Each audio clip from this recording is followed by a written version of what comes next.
Hi, my name is Mandy and my channel is Mandy Sorts It Out. And I'm an early retiree who's working out how I'm going to not work and keep myself until I get my state's pensions in 4.5 years. And I'm just sort of catching you up on things I've done recently, really, on this video. And when I last spoke to you, I had 3 lots of insurance that I needed to do.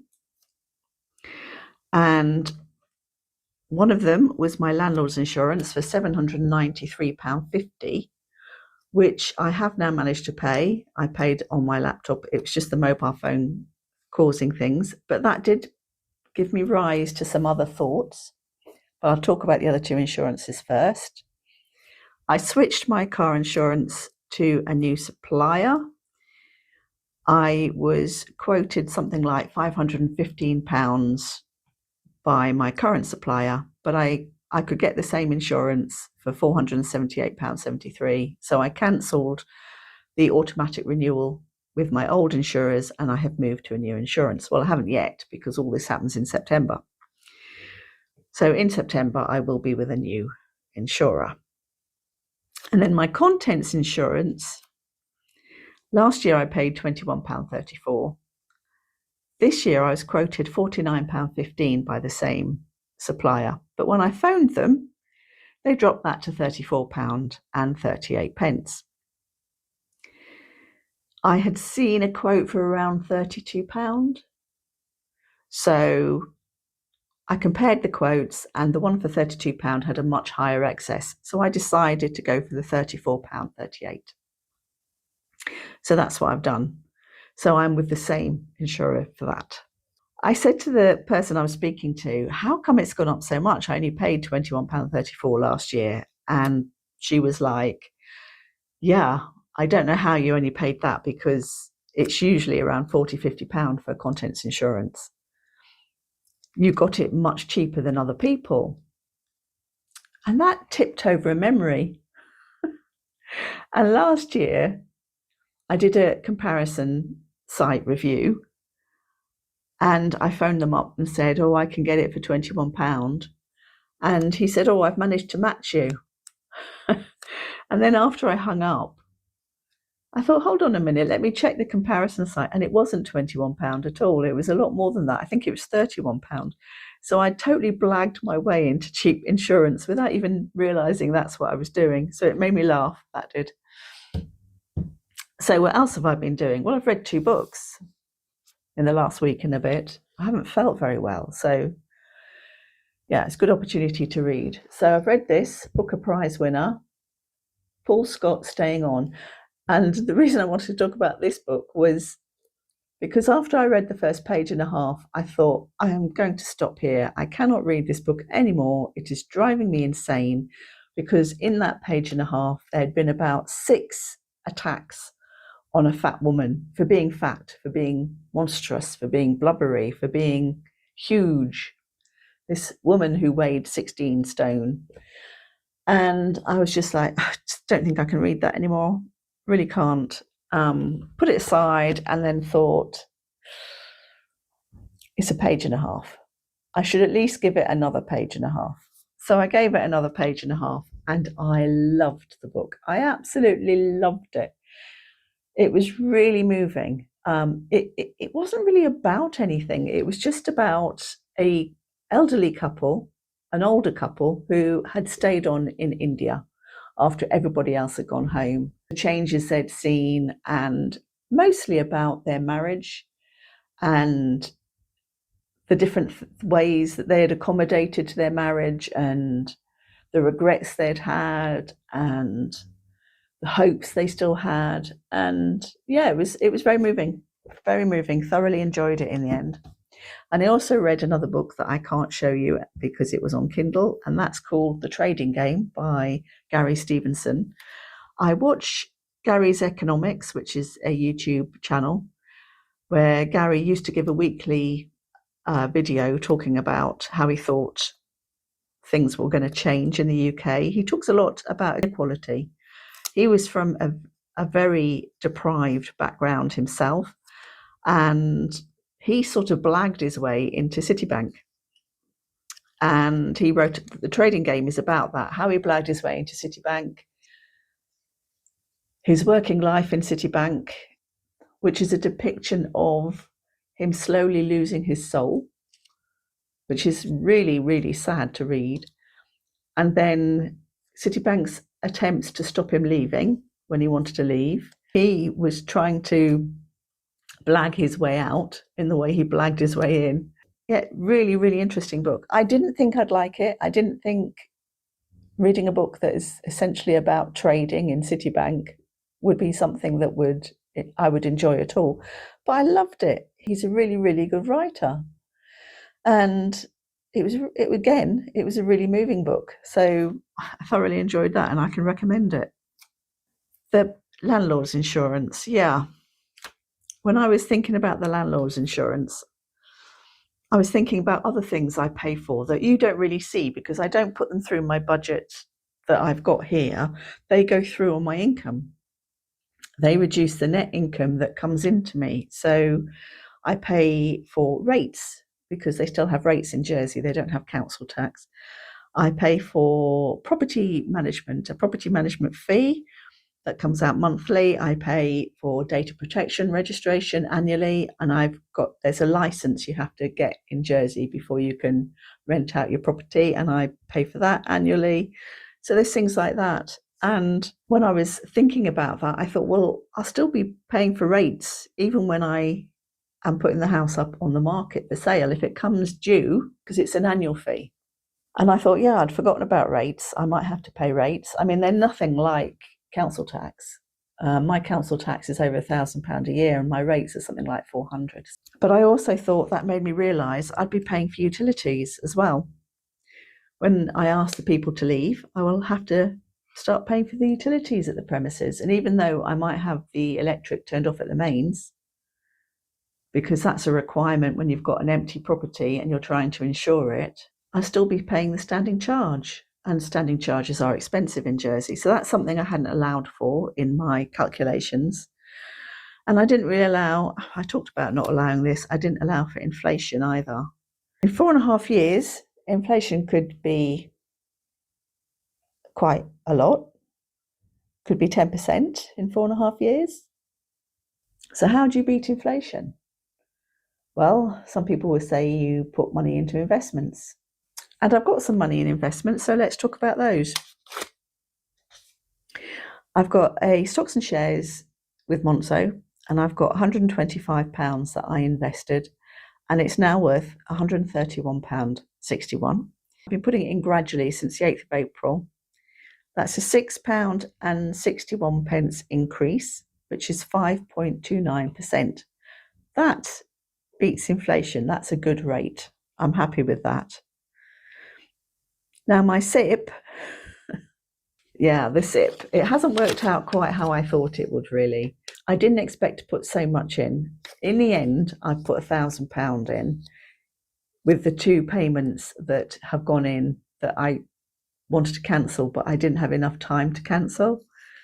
So I've invested £1,000 in my SIP, which means that I will get £250 from the government to go into my SIP. I haven't had any of that government money so far. But again, I only started paying in, I think it was the 8th of August. I don't know why I start these things on the 8th. There must be something about that day. But my SIP has lost money. I have lost £1.05 since I put £1,000 into my SIP. I mean, obviously the market goes up and down. And I think it fluctuates too much for me to be thinking that I can guarantee getting my money out that I need out in 4.5 years. So investments don't seem like the right thing to do. But when I was doing my Rebel Finance School, they talked an awful lot about investments, masses about investments. And at the end, they mentioned bonds and said they were a good hedge against inflation, and they were a good hedge against the market variability as well.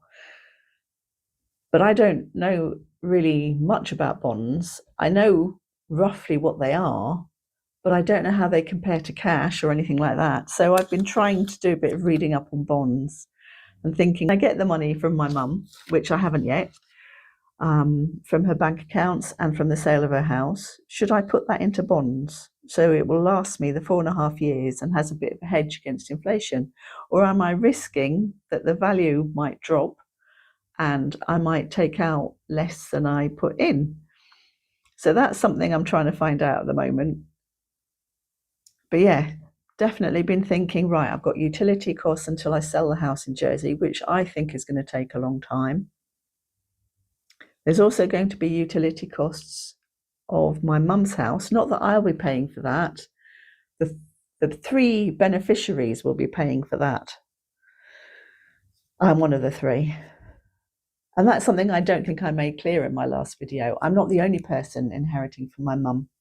There's 3 of us, and we'll be making jointly all the decisions about when the house goes on the market and what we do with it. And I do think that will sell quickly. I hope it does, but I do think it will.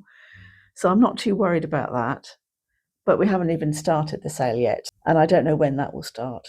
I should think it might be a couple more weeks until that goes on the market. So yeah, things are still in the air, lots of things moving, lots of moving parts. I've made the decision to put my house in Jersey on the market. And I'm going off vibes, really. It just feels like the right thing to do. And I think there's so much that there feels like that there is to do that I don't want to have one bit of it hanging on for later. I just kind of want to get it all over with. But also, I've had a long chat to the property management agency. In Jersey, that's what a lettings agency is called, a property management agency. I've had a long chat to them, and they're going to offer the tenants whether or not they want to buy it. I didn't think they'd be able to buy it, but it seems that might not be the case. Wouldn't it be absolutely great if that's what happened and they bought it from me, because then I'd have rent right up to the day that I got the purchase price for it. That'd be brilliant. But I don't think that's what's going to happen.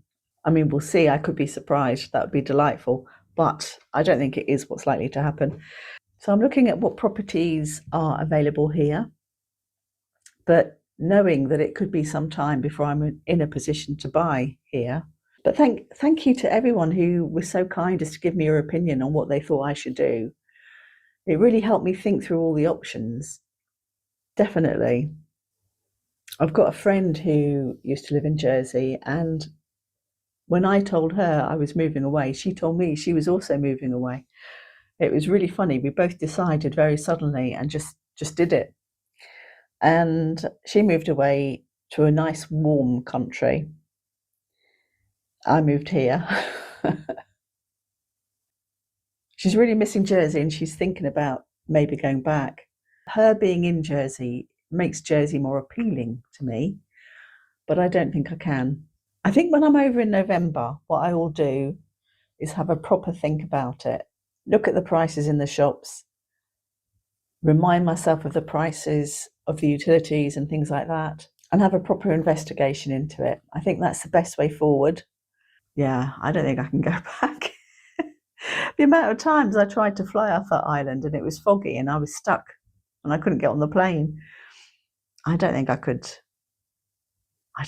go back. But I will definitely give it a proper thinking about, because I have a house there. It would be an easy thing to do. It would be just go back. And the furniture and things I bought here, they're dead cheap. I bought this table that I'm sitting at here. It cost me £99. The 4 chairs around it cost me £99. The sofa was an IKEA cheapie. It's comfortable, but it was an IKEA cheapie. I didn't pay much for any of the furniture I've got. I could easily get rid of everything and go back. I'd have to buy everything in Jersey, and that's not cheap, because Jersey doesn't have an IKEA and Jersey doesn't have cheap shops. Everything's shipped in, so everything's got an additional cost to it. But if I was going to stay there forever, that wouldn't really be a concern. I'd buy what I could afford. There is a second-hand market over there. As you can tell, my friend moving over has really made me think about this. I'd need to work out if it was doable. Because if I sell my house, I'm probably going to release a bit of funds even though I'll sell my house, I'll buy a house over here, there'll be legal expenses both sides, etc., etc., and there'll be the cost of setting up in a new house here. I'll still probably have a little bit of money behind me. There will be savings for as I go through retirement. But if I move over there, then I don't unlock those savings, because my house is bottom of the market value, really. And to sell it and buy something smaller, it would probably have to be a studio flat, which is not what I want. Yeah, there's a lot to think about and lots of decisions to make still. I mean, if the people who are living there get this license and are able to buy it, I think that would be a big sign to me that it was meant to be, because I think that is really unlikely. Right, I'll leave it there. I just found a video that I forgot to show you the other day when I showed you my shopping videos, and it's a very, very short video. I went to Savers. I've never been in a Savers before. I get the name, I really do, but I bought a few little bits from there. So I'll just show that now. Just come back from a load of shopping. I went to Cards Direct and I bought 13 cards for £4.87, which I don't think was too bad. There was a deal on which was 10 cards for £1, and they were the sort of cards you can send to kids. And I send cards to a number of kids, but I could also send them to a few of the people I know, so I got those. Then I went into Savers and I bought some cherry throat lozenges, which are £1.49. A pack of 3 Ocean Fresh gel air freshener things, which were 85p. That seems awfully cheap, but there you go. And some soda crystals, which I like to use to make the washing machine smell good if it's starting to smell a bit iffy. And that was £1.79. Thank you for watching all the way to the end of the video. I hope you've enjoyed it, and I look forward to seeing you next time. Thank you very much for your support, and take care. Bye.